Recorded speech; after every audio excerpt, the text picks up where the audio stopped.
Hello, it is Monday and it is a new weekly reading vlog.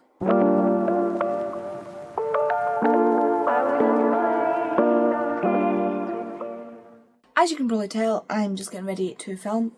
My arm is down in my chair. I'm just getting ready to film. I've been pulling books aside for my TBR, which you will have seen by now. And this isn't I still need to finish up what I'm doing, but I'm waiting on results of a poll. And I still don't actually have enough books to fill my TBR. So we shall see what's happening. But I just wanted to get this vlog started because it is now like 7:30 and I have been editing and just getting stuff together. I've had a horrible migraine attack all day today. It's just been horrible. It's kind of gone away now, like sitting in the dark. I've been sitting in the dark while editing and I've got like the orange like thing on my computer to stop like the glare and stuff, so that's really helped. So of course now I've put my ring light on so it's nice and bright, so I'll probably end up with like a really bad headache afterwards. But yeah, once I get this film out of the way, it'll be great. Everything should be good. I'll probably end up with a really bad headache again. But yeah, I just wanted to... I've just been trying to... We used my tripod to film, like, measuring my TBR. And so I needed to get it reset up for, like, the size I need it for filming here. I don't know if it's set right, but this is what we're working with. So, you know, such is life. Anyway, I just wanted to start this, and you shall see how I get on with my TBR. Hello, it's Tuesday. Very quick update before I go to work. I'm DNFing Powerless. I decided to start chapter 2. Chapter 2, by the way. Before I went to work. It starts on page 9. I got up to page 20 before I DNF'd this book. That is now going to be 3 books on my TBR at least. That's the bright side of this. But, oh my god. I was worried I wasn't going to like this because, like, I was really worried about starting this. I was putting off starting this because of the comparisons to Red Queen, and I was like, oh my god, what if I don't like it because it's compared to Red Queen? Like, that's what I was worried about. I was not worried about the fact that, like, I DNF'd it because, one, I think the writing in this is bad. Not bad, just for me, it's not my style of writing that I like. I don't like the style of writing. For me, it's not bad. Bad was the wrong word to use. For me, it's not the style of writing that I like. I think it's overly explaining, which is funny because I overly explain everything. I just don't like the style of writing.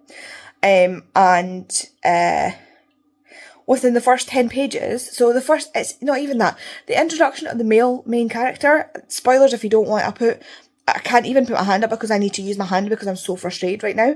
But this whole section is going to be spoilers for Powerless. Again, I got 10 pages into the book. 10 pages, so if you don't mind spoilers for the first 10 pages of the book, or you just want to listen to me rant about this, so chapter 2, introduction of the male main character who is meant to be the love interest. The first thing he wants you to know, the first thing he wants to make sure you know is that his brother is not his brother, he is his half-brother. Half-brother, like, he wants you to know that he is his half-brother. He makes sure he makes you aware that it's his half-brother. Half-brother, not his brother, his half-brother. And I was like, right, we get it. It just kept pulling me out the story. Half-brother. Half-brother. He's half. Right, we get it. He's your half-brother. You only needed to mention it once and not the way it was mentioned. Like, you could have mentioned it a better way than you did, than just being like, he's my half-brother, by the way. Like, yeah, fuck, I get it.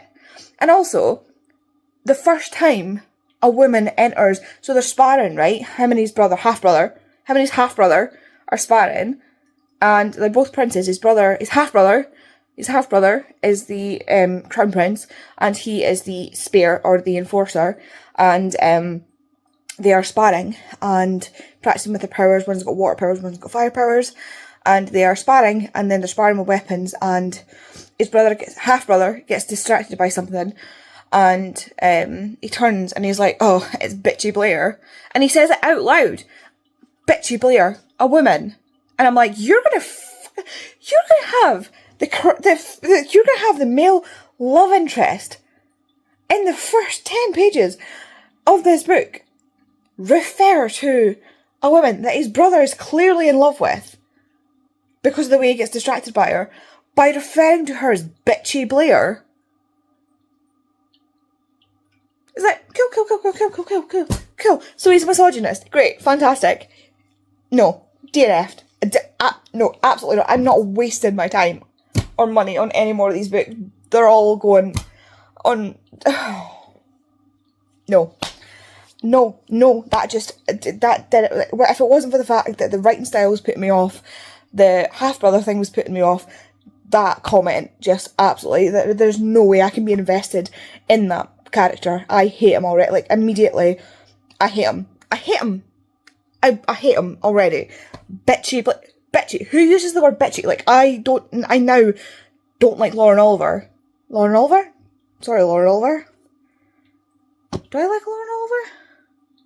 I don't think I like Lauren Oliver either. I don't like Lauren Roberts. I think Lauren Oliver wrote Delirium, so I also don't like Lauren Oliver. Me and Lauren, authors, obviously, don't get on. I immediately will not read Lauren Roberts either, because that word choice by Lauren Roberts is indicative of her misogyny as well, as far as I'm concerned. And this might seem like an overreaction, but your choice in language like that, to think that that's acceptable, and no, it was not called out. Like, his half-brother, didn't turn around and be like, why did you say that? Like, no, they just carried on, like, and he didn't even, like, roll his eyes, like, he just, like, ignored, like, he just, yeah, that's just acceptable. And no. This, like, that is something that I would expect to see in the 90s and the early 2000s. It is 2024. We are not like other girls, bitchy. Like, no, absolutely not. No, that obviously triggered something in my brain. I am done, absolutely done. No. Anyway, I've got to go to work, so I'll speak to you later. Hello, it is later on Tuesday. It's like 4:30. I was going to say 6:30 because my watch is 24-hour time. And yeah, so in addition to my what is probably going to be nightmare rant this morning, Edit and Andy's probably going to hate me for that rant this morning. So I have made the executive decision to DNF Powerless by Lauren Roberts. We are not doing misogyny like that in the year 2024. I know it seems silly, but there's a whole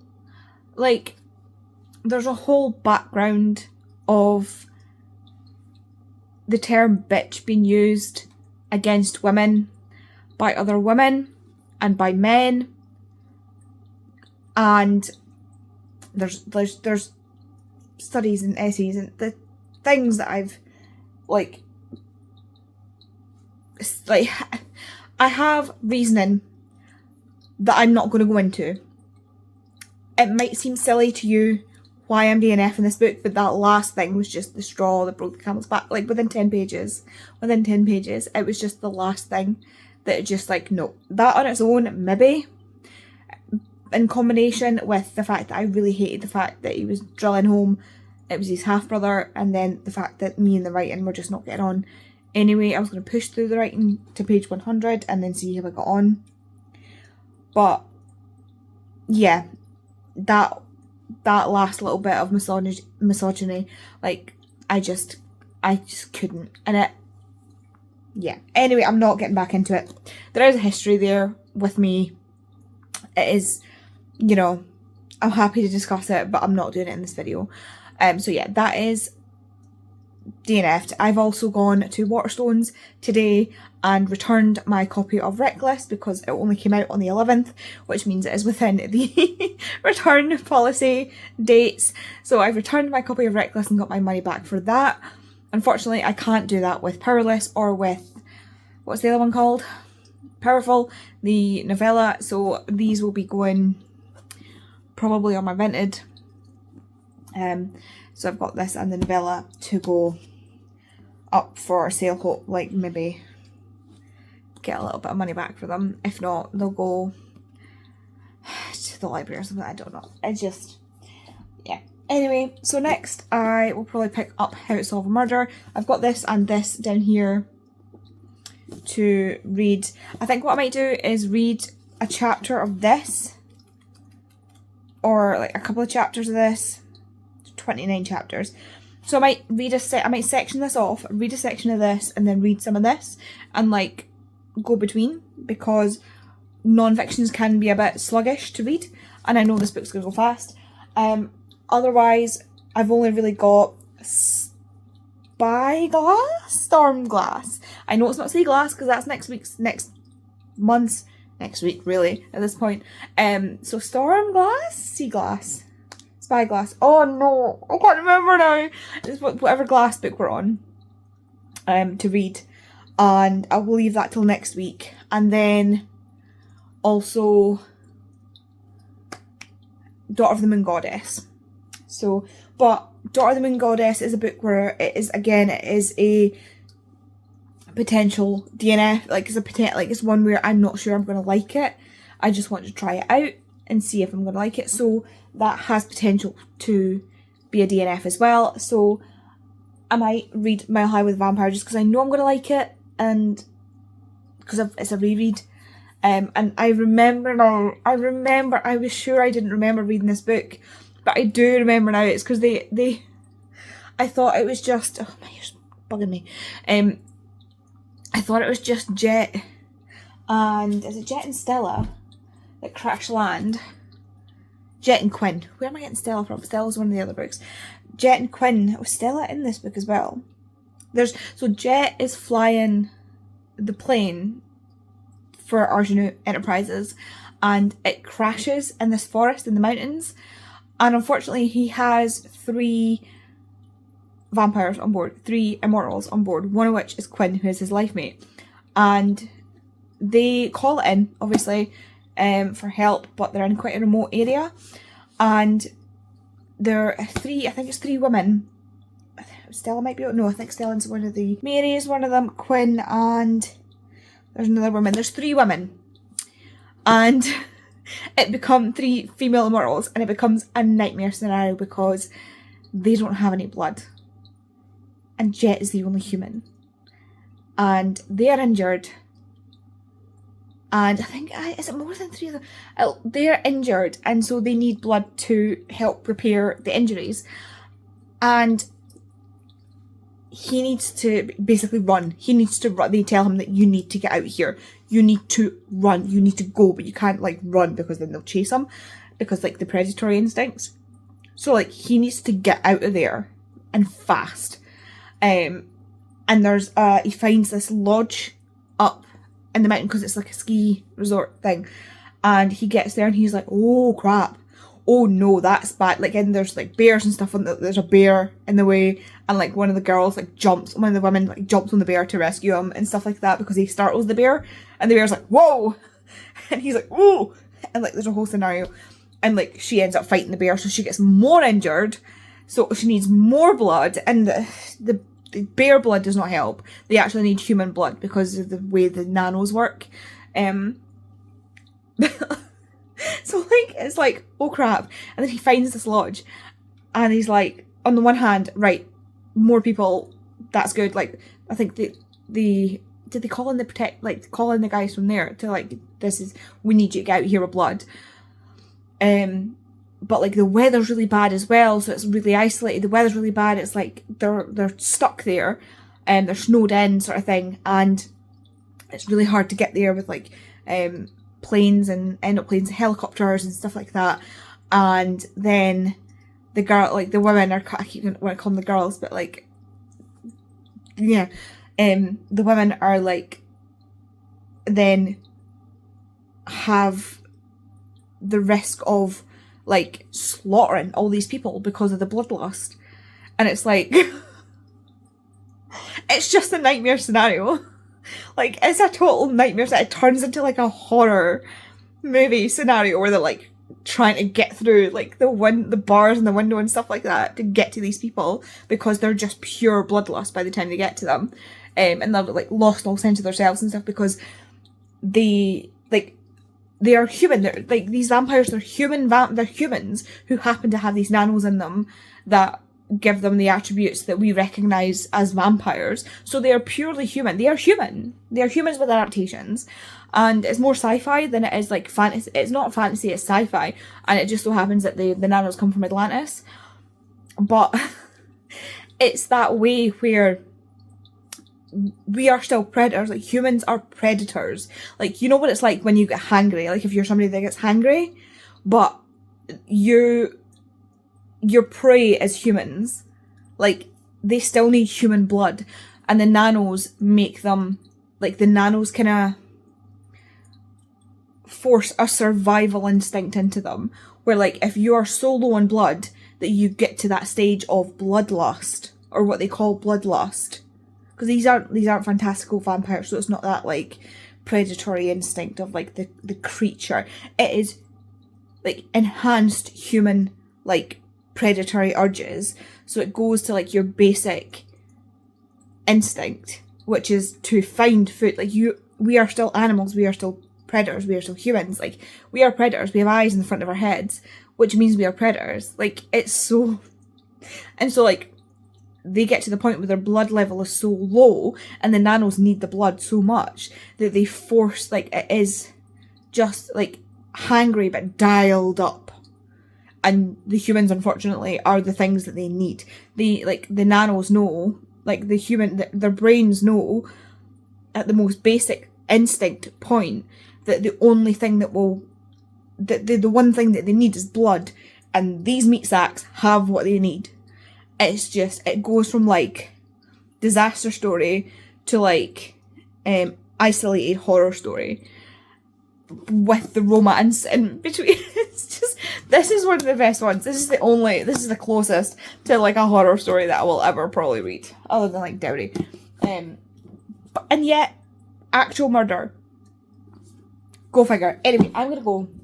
I've got the fire study live tonight, and I still have things to do. It's my little sister's birthday. I've got her card over there, but I won't be seeing her because she's away up to her dad's. I'll probably see her tomorrow. I think Mum said she was going to come down. But yeah, I have things to do, and you are taking up my time. Hello. It's Wednesday. I don't know if I've vlogged yet today. I don't think so. So last night I managed to get quite a way through How to Solve a Murder. I'm now 73 pages in and quite thoroughly enjoying it. But as my life is wont to do, the proverbial has hit the fan, as it were. I went to edit my April. Where are we, Andy? When are we? I went to edit my August TBR, and my laptop screen was completely black. Luckily, I have a second screen, and that was working fine. But my laptop, totally black, and it started getting hot.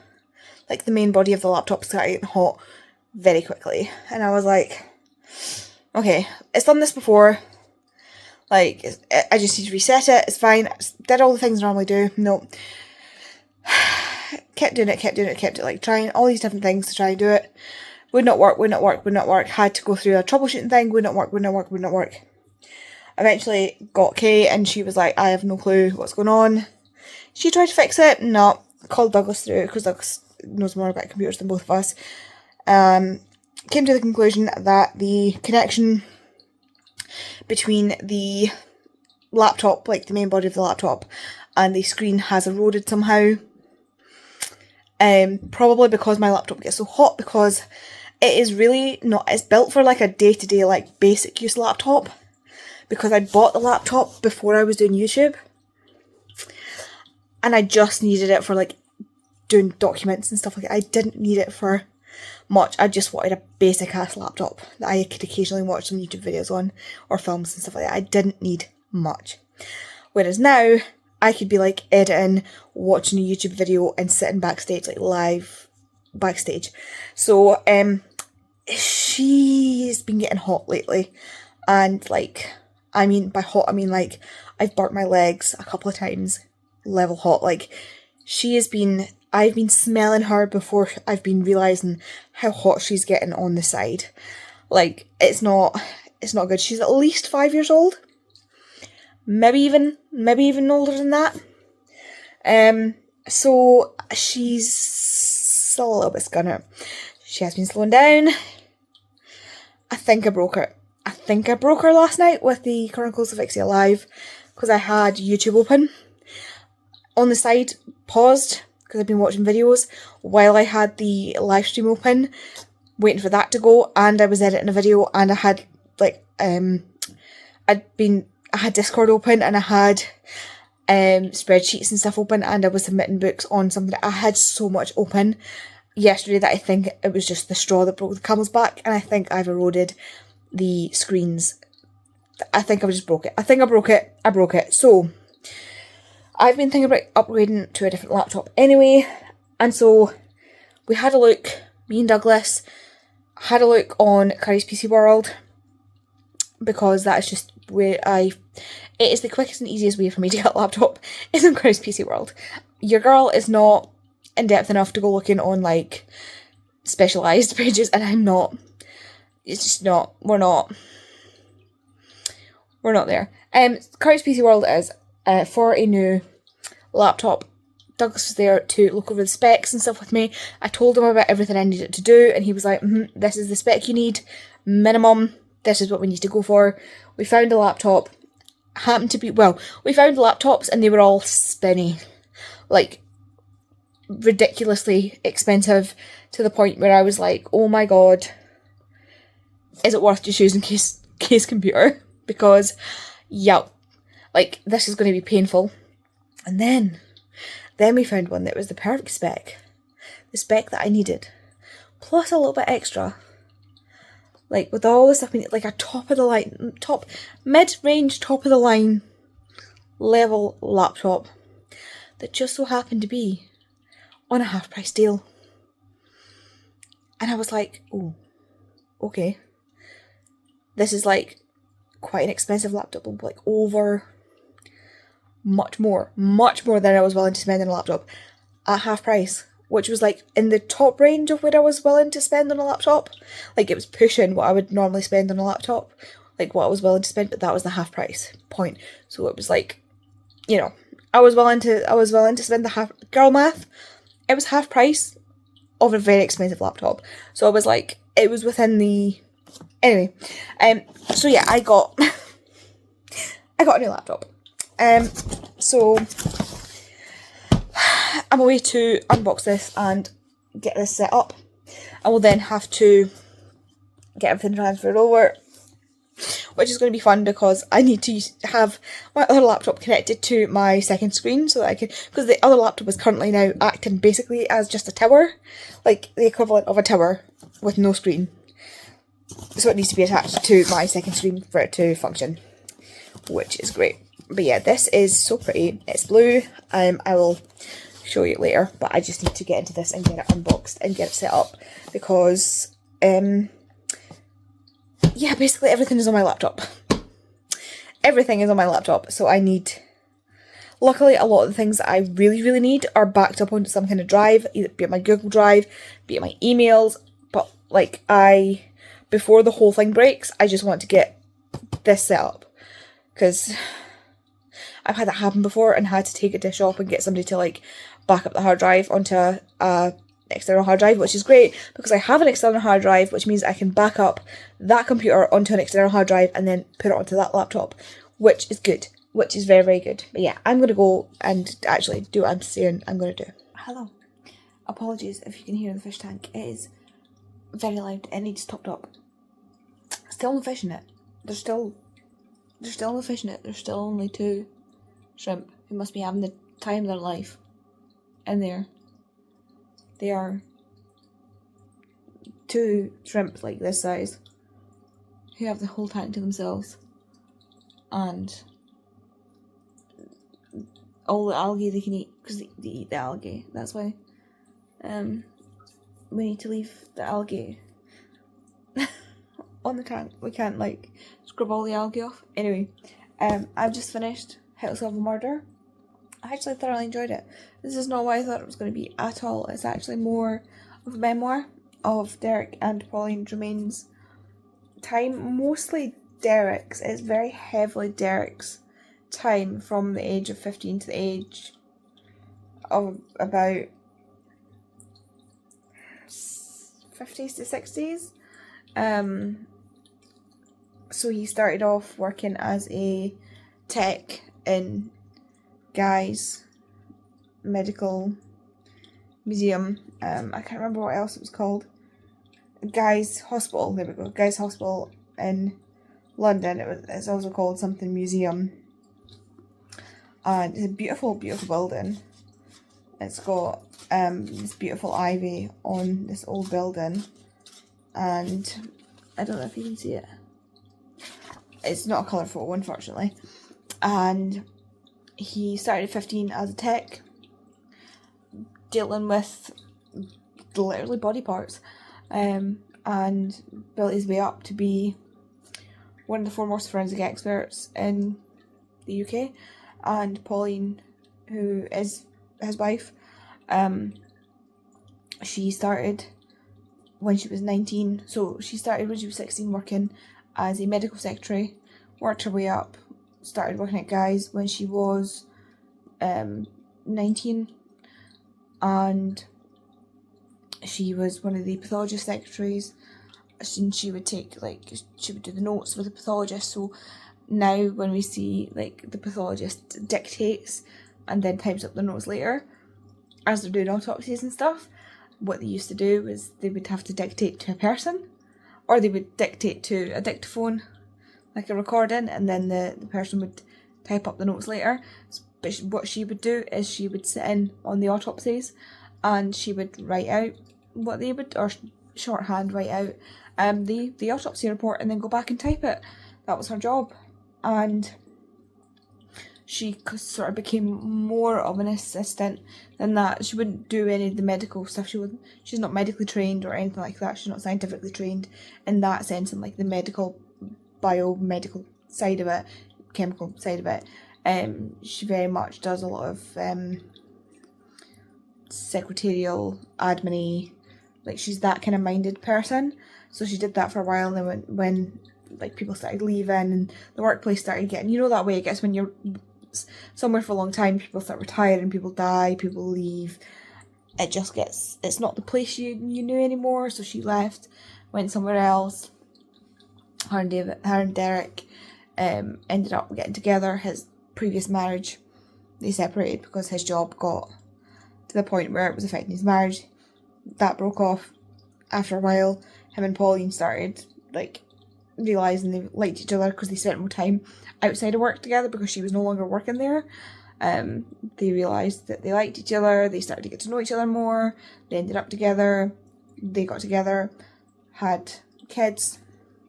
The company she worked for went under. And in the meantime, he had been building up this business, where so he kind of went into semi-retirement, redundancy, and he'd started building up.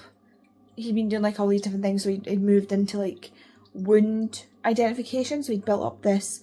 Him and this other woman who worked at Guy's had built up this database of wound identification. So it's a database that they started bringing. This is all before interconnected computers and stuff like that. So kind of fingerprint databases. This is a wound database. So you could find different, almost different MOs for killers and stuff like that. So if you had somebody who liked to use a particular weapon, or had a specific MO, they like to, say, strangle with a particular ligature or things like that, they could be wait a minute, this is being used, and this same thing is being used multiple ways. But it would also allow them to match up different, it was this database that they built up. And then he started going into he started building up his expertise in wound matching, so he could overlay photos, like again digitally in a time when digital wasn't really a thing.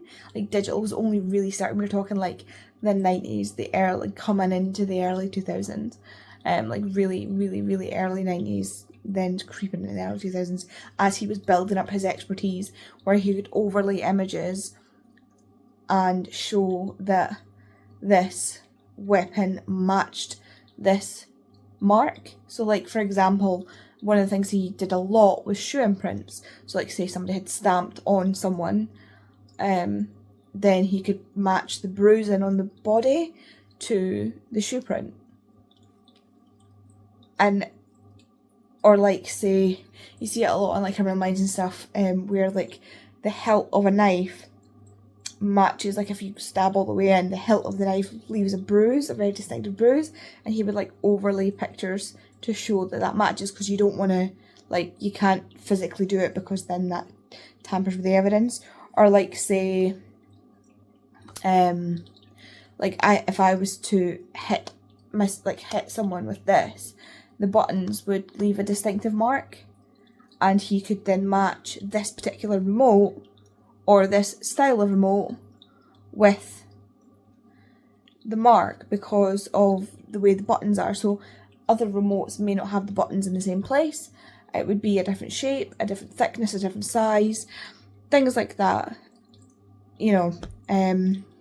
Or if, like, say, like, you see it again, like I say, Criminal Minds, CSI, things like that, if bodies have been moved and they've been lying on something, there's like marks and stuff that can come into liver more. It's so interesting. So he built up his expertise in that, and then when he retired, semi-retired, was made redundant or took redundancy, he set up his own business doing that. That was his business.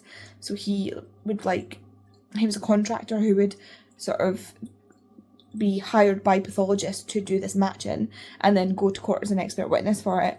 And then when Pauline, the business she was working for, went under, he was like, oh God, like, I'm drowning under all this work, like, I'm struggling, because he started doing this thing as well where he would, this is like, I'm going to show you photos. It's digital photos of like this thing that he created. So it's a wound, or it's a trajectory. So like, you'll see that you'll have seen this in Criminal Minds, CSI, things like that. So it shows how bullets would travel, like would cause injury and travel through.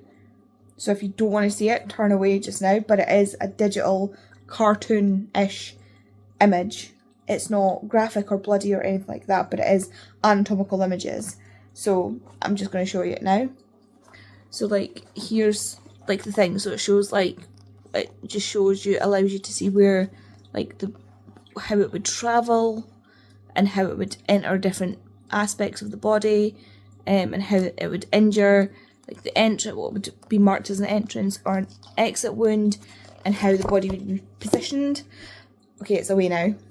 And that's very useful for juries and stuff like that, to visualise it without having to show them pictures. And also, you can't show them internal things. You can't show them a path that a bullet would take through like a person, because that you just can't show them in 3D space, or like visualise through something solid. So this, like, he created that technology. He took technology and he created that ability that we now have to use in courts. And he was like, oh, I'm drowning under all this work, like, blah blah blah. And Pauline was like, well, I can help you. And he was like, that is a great idea. And so she became his business partner, and they created this business together. And then CPS, Crown Prosecution Service, were like, this is an excellent idea, and they worked on it for years together. And the Crown Prosecution Service were like, this is a great idea, we're going to internalise it. And they started using the technology themselves and pretty much put them out of business, or almost put them out of business, which is just like, great. So the government basically took their technology, or used their technology, and it was like, thanks for your service, but we're going to do it ourselves, which is just a total dick move. But, you know, oh well. Such is life. I think they're still doing it, like, as a private company, but They're just not getting the same sort of business as they would be. But yeah, like they are currently one of the, there's like just reading about this, like the things that Derek has been a part of, the people, like for me this is like the names that he has dropped in here, like the foreword in this as well is by Dr. Richard Shepherd, and he is like, Derek has co-authored things with Dr. Shepherd, and he did a case with Dame Professor Sue Black, who you just name dropped casually. It's like, I didn't know if this was going to work in court, so because I knew Dame Professor Sue Black, I just called her, and I'm like, you just called Sue Black. Like, they're like, people have like there's celebrities, like actual celebrities out there where people would be like name dropping celebrities. This is like my equivalent of that. Like, he's just name dropping these people, and I'm like, what do you mean you know these people? What do you mean you know these people? You just know these people. Like, I know Sue Black, but I don't know Sue Black. Like, I had lectures from Sue Black. I interacted with Sue Black. I was in the presence of Sue Black. But Sue Black is like world, like, renowned. She's a world renowned forensic anthropologist. But she is one of the most down to earth people I've ever met. She takes no prisoners and no shit, and I think she's just, I love her. I love her. She's great. She's amazing. And I would not want to be any defence lawyer cross-examining her.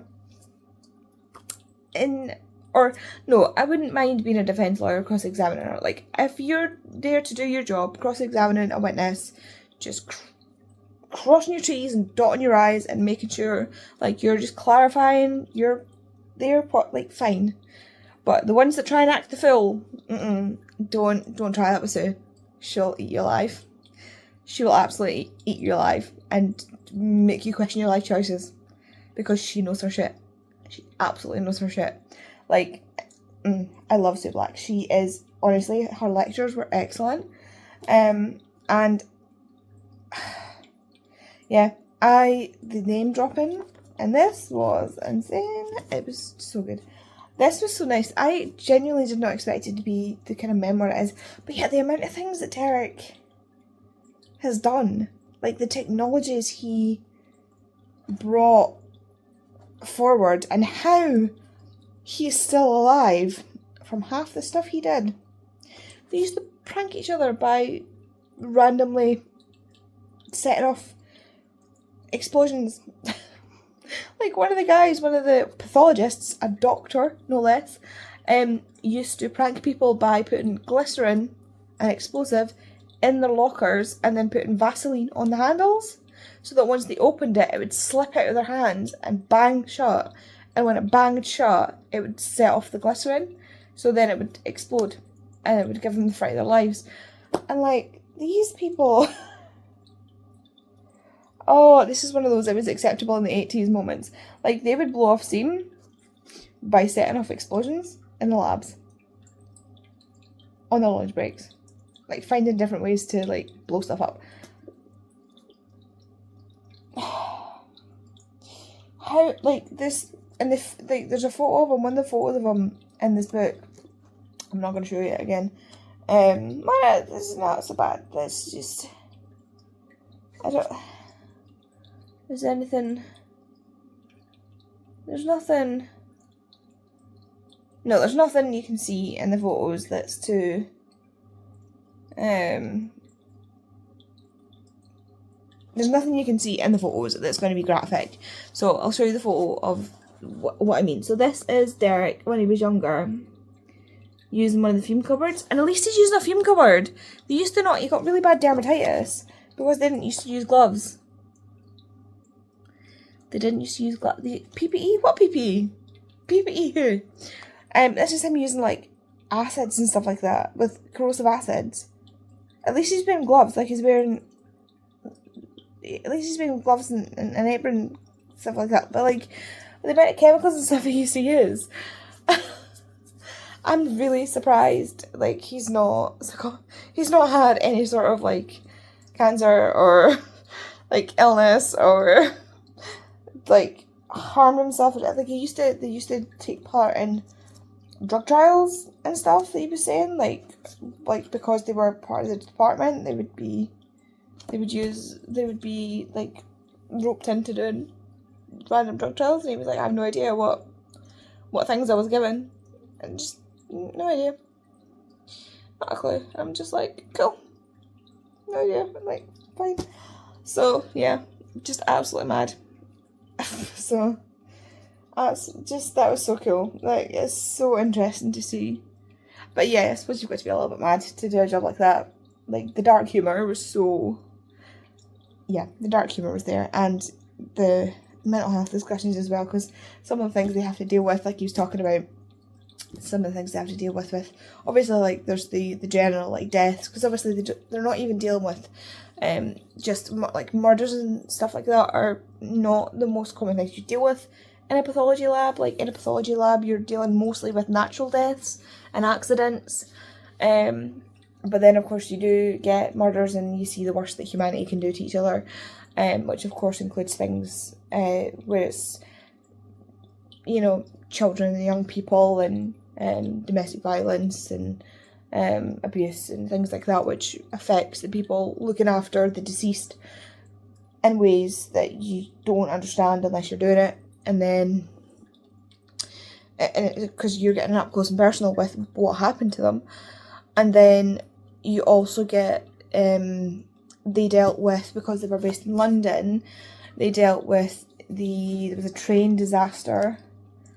I can't remember which one it was. Clapham Junction rail crash, 12th of December 1988. So a passenger train carrying hundreds of people crashed into another train, and I think an empty train. No, another train? Anyway, a train had stopped at a red light unbeknownst to another train that was coming up behind it. And then a third train was coming on a different track, and all three trains crashed in each other. 35 people died, 500 were injured, and so basically everybody got the call, you need to come into work right now. Hospitals were overflowing, the pathology lab was overflowing, the mortuary was overflowing. The police ended up having to get mental health help, but the pathologist lab guys didn't. Like, in the mortuary, none of them got any sort of help.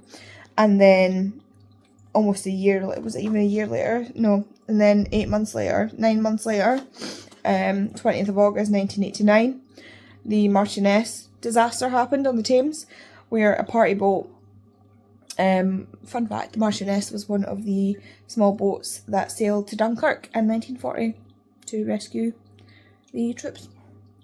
Just a fun fact there. So the Marchioness disaster was a party boat. I don't know why I'm calling it a party. Is it a party boat? Yeah, party boat is what it calls it in here. It was a boat that was on the Thames. It was hosting a party for somebody's birthday, 26th birthday.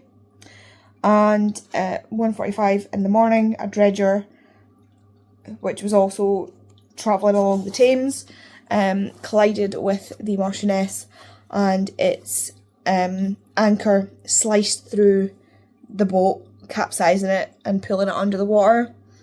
And again, it took 30 seconds for it to pull the entire boat under the water.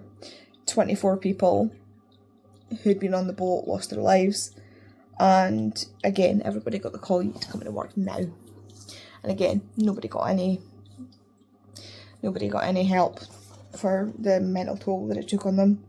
And he says at the end of it, understandably, the experience of handling two mass disasters in quick succession made me feel traumatised for some time, and I remember how long it was before visions faded and my sleep pattern returned to normal. So, like, you know, they're quite open about talking about how these things sort of affected them mentally. Even said, like, there was a case I had to go to with a child, and he says even now thinking about it, and this was again back in the 80s, 70s, 80s, so even now thinking about it, he can still feel the rage he felt on the day where he had to go to the hospital to take photographs of her injuries. And it's just like, you know, even now, and I don't feel like it's probably adequate. Even today, in 2024, I don't think that certain jobs like this have adequate mental health support. So I can't imagine back in the 70s through the 2000s they had adequate mental health support. And yet you're dealing with certain things that are just, you know, just unbelievable.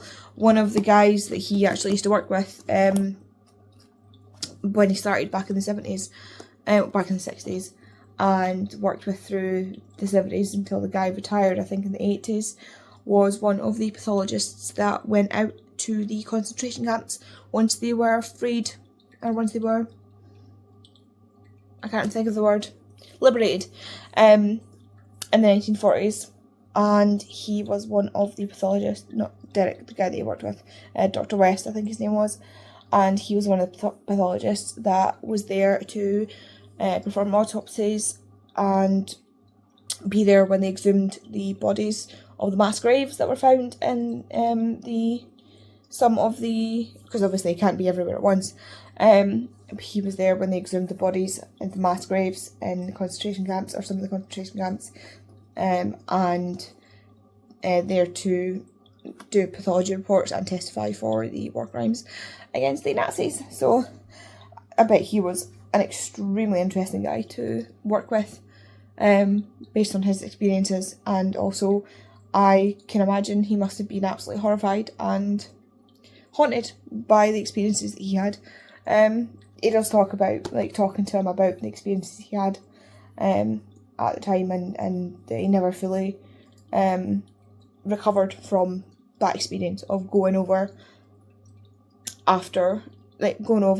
to the concentration camps, and never fully recovered from what he saw when he was over there, and that he carried that with him for the rest of his days, and sort of brought that over, and brought that compassion and fierceness for humanity back with him.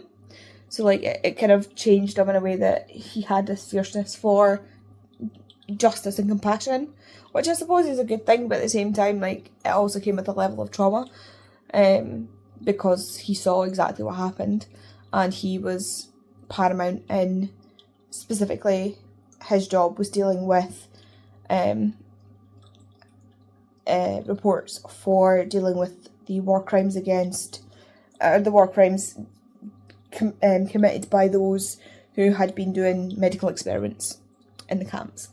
So, like, people like, what's his name? That Dr. Mengele. So, Dr. West, who he worked with in this book, or who he worked with that he talks about in this book, Dr. West was one of the people that helped bring to light all the things that people like Dr. Mengele did in the concentration camps and all his cronies, and yeah, so I can imagine he must have had a hell of a time, and that must have stayed with him for the rest of his life, because even just reading about the things that have been released about what Dr. Mengele and his cronies had done to people, like what has been released to the public, is extremely disturbing. I can't imagine being there firsthand and being the one to discover what he'd done. Like, being there with the bodies, with the remains of those that had been subject to that medical torture. So yeah, this is partially why I didn't continue with my forensics. I do have if you're new here, I do in fact have a degree in forensic science, and there are two reasons why I didn't continue with that as a career. One being, due to my EDS, I can no longer physically carry out my speciality, which was DNA analysis, I can't reliably manage all the finicky little bits because of my lack of stability in my movements in my hands, and also the fact that my memory is not very good for like I've got an alarm set for taking my meds and stuff, because if I don't remember it, and like I would not be able to do like forensics and court stuff, and it would be I wouldn't be able to do it. It just wouldn't be reliable in the lab, never mind in a court setting. And also I don't think I could handle, I know I couldn't handle day in day out seeing what people are capable of, because by the time I got to the end of my degree I wasn't able to handle a lot of the case studies that we were looking at, and the things that, like I say, the complete inhumanity that some people hold within their souls. It's kind of ironic because seeing the things that the sheer inhumanity that some people can hold within their souls makes me want to reciprocate it towards them, and that is not something you want in someone who's dealing with a legal sector. So yeah, it would just absolutely wreck me mentally. So I just need to be somewhere where I can, you know, I'm just too, like, I'm one of those people that gets like, I'm far too empathetic, like I take on other people's pain, and so I think I would last like 5 minutes. So unfortunately it's just not for me. I couldn't hack it, basically. I don't think I'd be able to hack it, which is unfortunate. But yeah, anyway, I love it as an academic exercise, but practically it's just unfortunately not something I can continue to do.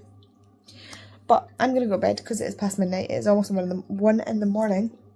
My god, I'm tired. My light just turned off on me. I just had to turn it back on there. But I can only take medication in another 45 minutes. I'm so tired. Anyway, I'm gonna get ready to go to bed. I'm gonna get ready to go to bed. And tomorrow I'm gonna start Daughter of the Moon Goddess, which is behind you. You're leaning up against it. And see how far I can get through it. I've only got Daughter of the Moon Goddess, Stormglass. Yes, Stormglass. Mile High with Vampire. Wait, Daughter of the Moon Goddess, Stormglass, Mile High with Vampire. And I think the two other rereads, Collide and Unsteady, left on my TBR for this month. And it's the 27th. 7th, 28th, 29th, 30. There one. 5 days. 5 books. Can't be done. I don't know how this went. Anyway, this is a very long clip, so I'm gonna go. Good morning. It is Sunday. We're not going to talk about the mess that is my being right now. I'm just up and I just had my cup of tea. I've yet to go in the shower, so my hair is flung up. And I may or may not have stayed up late to finish Daughter of the Moon Goddess. I started and finished this last night. I don't know how long it took me to read this, but I basically read it in like one fell swoop. Well, not quite, because like I had to stop to have my dinner and like stuff like that. But again, sorry if you can hear the fish tank. I forgot to ask Kate to fill it. So yeah, I stayed up till 2 in the morning-ish reading this book, and then it's funny because no, I'll finish that thought first. Stayed up till 2 in the morning reading this book, and then my neighbour was up bright and early starting to put together the fence between us because the old fence came down in the storm. Both fences came down, so my neighbour on one side has been putting up a new fence and decided to start early this morning. It was literally, I was sitting there and they'd been at it for what felt like a while, like a good at least hour, and I was like, God, it must be like, I must have slept in really late, it must be lunchtime. me thinking I was going to get up and see it was like 11, 12 o'clock. Looked at my watch, 9:30, sorry. And I was like, thanks. Like, we're literally woken up every morning at 7:30 by construction work, and you couldn't wait until later on a Sunday to do it. Like, to be fair, there's somebody come over to help him to do the fence, but I don't know. Anyway, I like could, got woken up at back 9 by the neighbour hammering and digging and using power tools at 9:30 in the morning, at 9:30 in the morning, even before that, because that was like 9:30 was when I looked at my watch, because I was like, he's been at it for a while. It must be late in the day. It was not late in the day. And I'd been up since I'd not gone to bed until after 2 o'clock in the morning because I was reading this. So it's like, anyway. So yeah, I read this entire book yesterday. That was like 500 pages of book read. It was so funny because about 100 pages in, I was like, I'm bored. I don't care what's going on. I don't care. I don't care about the characters. I don't care what's going on. I don't care. It's boring. I'm not with it. And at that point, I was like, do I DNF or not? Like, it's reading really quickly. Do I just continue? Like, what? And I was like, do I trust the process? Because the amount of times I've been reading a book and I've been like, I'm not really feeling it.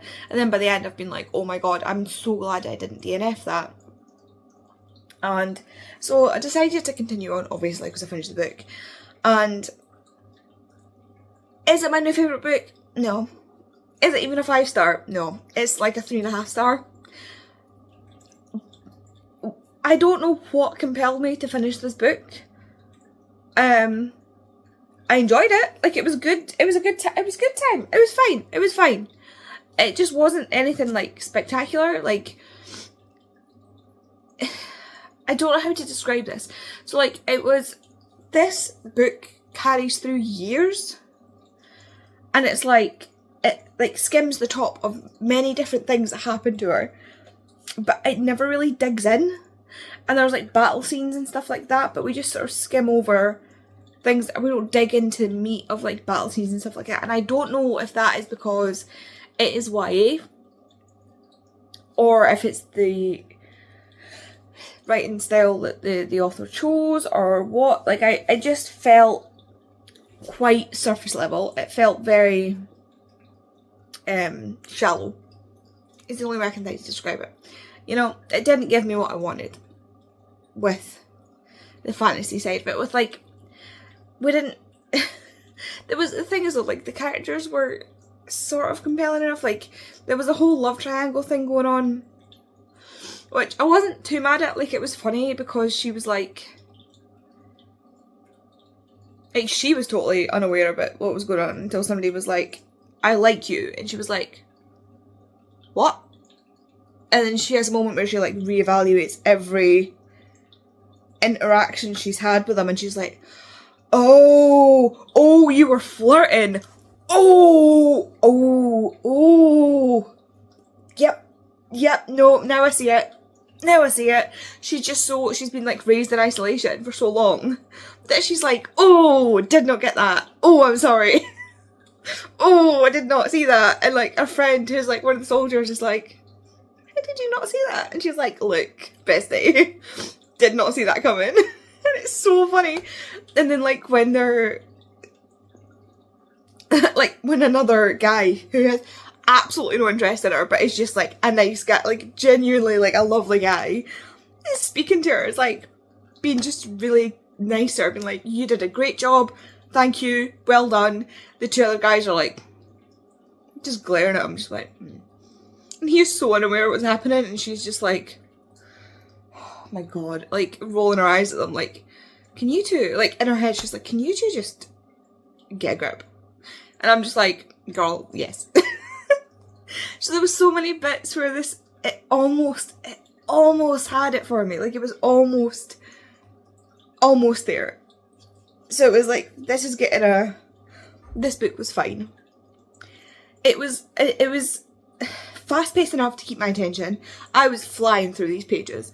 It was fast-paced enough to keep my attention. There was enough going on to keep my intrigue, but there was so many things that happened in this book. So many different, like this could have been, if you wanted to dig into these things that were happening and flesh them out, this could have been a multi-book series.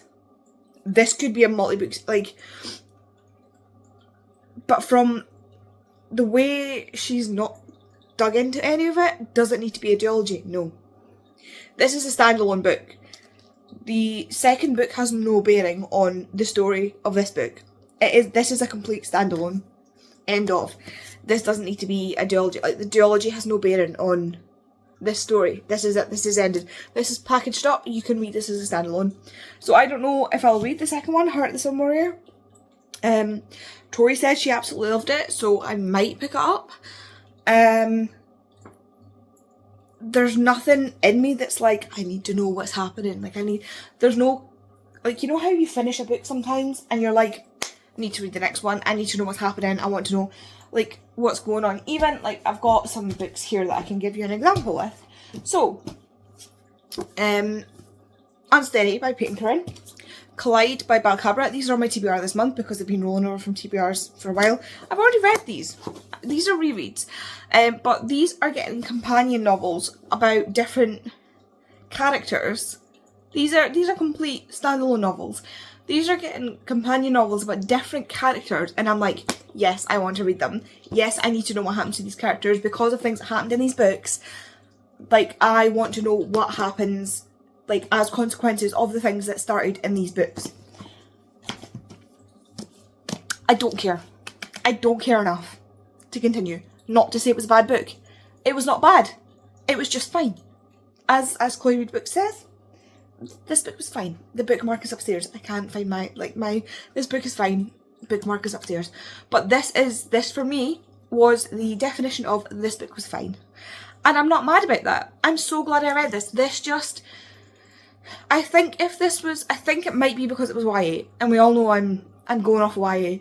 If this was an adult book version of this, like J&J Zhao, I think this would have been a new favourite. I just think this was so surface level for me, or too, it's not, I feel like I'm explaining it badly. For my preference, this did not go where I wanted it to go. But it's not a bad book. It is interesting for what it is. It introduced me to a legend and mythos that I had no understanding of. It did not confuse me in any way. I fully understood the magic system. I fully understood what was going on at all times. I was never confused, which is excellent for me in a fantasy setting. However, it just wasn't compelling and, like, didn't grab me enough. You know, I needed it to be more in-depth and more grungy, darker, deeper. You know, I hope that makes sense. But for a YA book, excellent. It did a good job. It was fantastically written. The writing style, fantastic. Absolutely fantastic. Like I said, never got confused. Kept the pages turning. For all intents and purposes, this is a good book. But for me, this book was fine. So now, the race is really on. So it's the 28th. So I've got 28, 29, 30, 31. 4 days. 4 books left on my TBR. Can I do it? So I have Stormglass for the Chronicles of Ixia read-along, not readathon. I have Mile High with a Vampire, Unsteady by Peyton Corinne, and Collide by Balcabra. These are all rereads. These two are rereads because these have been picked up by traditional publishers, and I want to see what changes have been made from the indie to the traditional publishing. This is just because I'm doing my Lindsay Sands reread, and Stormglass obviously for Chronicles of Ixia read-along. So can I blast through these 4 books in the next 4 days? That is the question. This is the one that I'm most intimidated by because it is a chunky. The thing is though, right, this is a chunky book, but realistically, these books are about the same size if this book was this size. I just need to remind myself of that. But this one obviously I need to pay more attention to. So what I think I'm going to do today what I think I'm going to do today is I'm going to read one of these three. I don't know which one of these three I'm going to read. I think...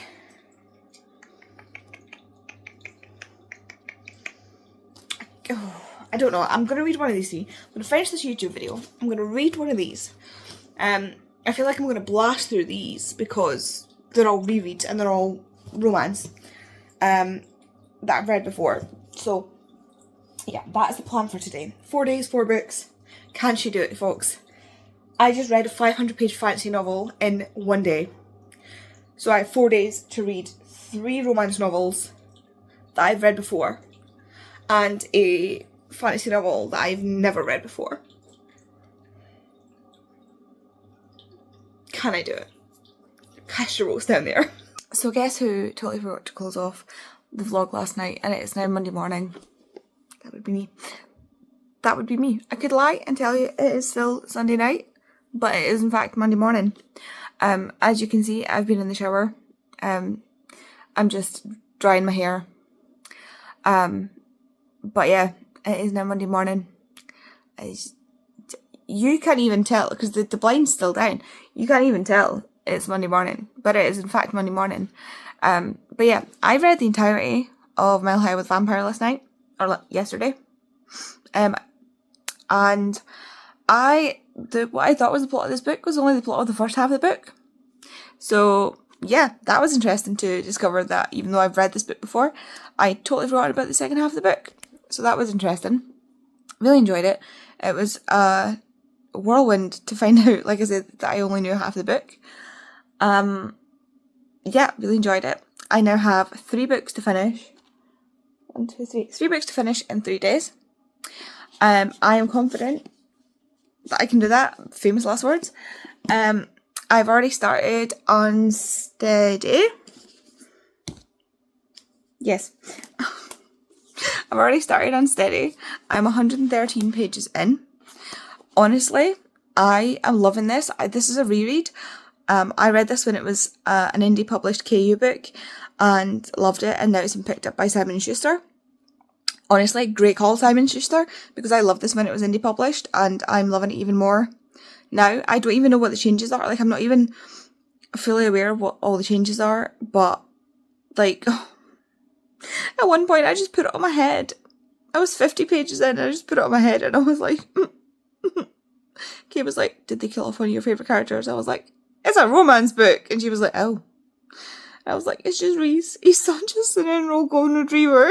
I was like, I just want to wrap him up and get a roll and bubble wrap and look after him. Like, he's so sweet, he's so kind, and he's so, like, vulnerable in this, because he starts off, literally the first page is Reese not even waking up. Waking up is the wrong thing. He's been knocked unconscious on the ice from, and he's had a really, really severe head injury, and this is him sort of, like, coming to on the ice, and he can't see, even though his eyes are open, and he can't move, and he's trying to speak, and he can't speak, and he's like he's had a really bad head injury, and he's just not, his body's not responding to, like, his brain's working, kind of, but he's like, why can't I move, why can't I feel the ice, why can't I see, why can't I speak, like, he's freaking out, but he can't move, and he can't speak, and he can hear everybody screaming, and it's just, like, obviously, like, bad head injury, and,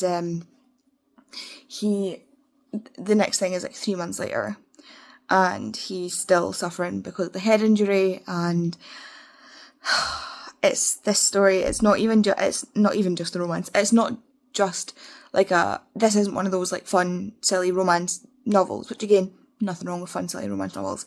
This is about Reese recovering from the head injury while also dealing with, like, I don't know if it's actually classified in this as PTSD, but he certainly deals with, like, panic attacks and stuff like that whenever he goes on the ice, and still dealing with, like, the motor function issues because of the head injury, and obviously the anxiety issues because of the head injury and things like that, and it's affected his mood and his personality and things like that. And then we have Sadie, who is the figure skater, who is kind of helping him through it just by accident. She comes on one day, like the next kind of day or so. She's met him once by accident because he's helping with this thing with his little brothers, with her little brothers, where they're learning how to play ice hockey. And he's not quite rude to her, but like he says something about out of turn, and she's like, and the next day she goes on to do her early morning practice, and he is having a panic attack on the ice, and she's like, oh crap, right, no, better help. But like she can't obviously lift this like 210-pound guy off the ice when she's like this little figure skater. And she's like, you need to help me here, guy. Like, you need to get up. And he's like, I can't breathe. And she's like, yes, you can. Like, you need to get up. And she ends up like they end up kind of like getting thrown into each other's lives that way. But she's got problems of her own because her dad is a raging alcoholic and they are very poor. Like, she's at university on a scholarship. Her brothers are at school on scholarships.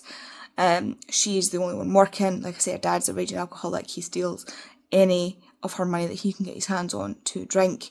He is that kind of way where, depending on how drunk he is or how he's managed to get, like what he's managed to get, he can be really like apologetic and like try and make amends with them, or he can be really cruel.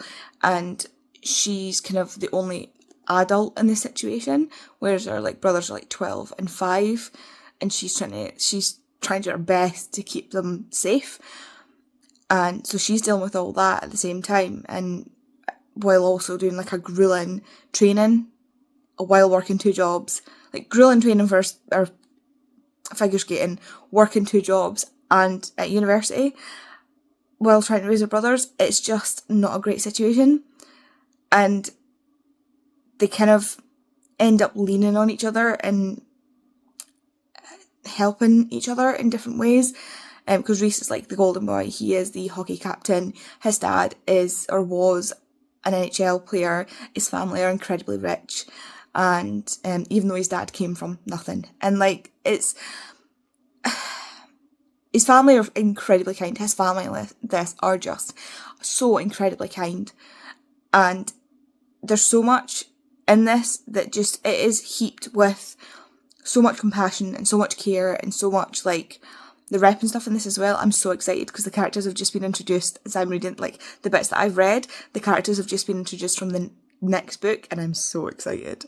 But like the rep and stuff, the stuff that's piled in here is just I love this book so much. I forgot how much I love this book. But yeah, anyway, I'll be doing that. I'll be reading that next. Hi Hamish. He's like, what you doing? Anyway, yeah, so I'm gonna go and get dried, get ready for work, have my breakfast, and I will speak to you later. If you want to let me know you're here, if you leave me some kind of ice related emoji, ice skating related emoji, ice hockey related emoji, snow type things down in the comments, and I'll see you in the next video. Bye.